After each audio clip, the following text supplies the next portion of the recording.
अन्न हे परब्रह्म. अन्नाचा आदर करूया. नमस्कार मित्रांनो. आपल्या संस्कृतीत एक सुंदर विचार सांगितला आहे.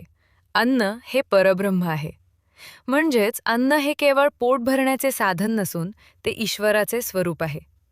आज आपण लग्न समारंभ, हॉटेल, घर किंवा इतर ठिकाणी अनेकदा गरजेपेक्षा जास्त अन्न ताटात वाढून घेतो आणि ते नंतर वाया घालवतो. पण क्षणभर विचार करा. आपल्या देशात आजही लाखो लोक असे आहेत जे रोज उपाशीपोटी झोपतात. एखाद्या गरीब कुटुंबाला 2 वेळेचे जेवण मिळावे यासाठी संघर्ष करावा लागतो.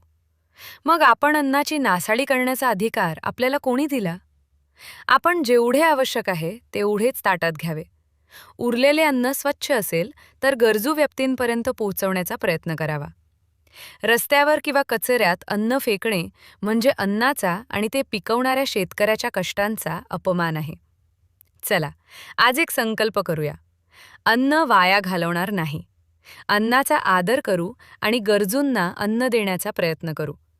अन्नाची बचत म्हणजे मानवतेची सेवा आणि ईश्वराची पूजा. जय हिंद.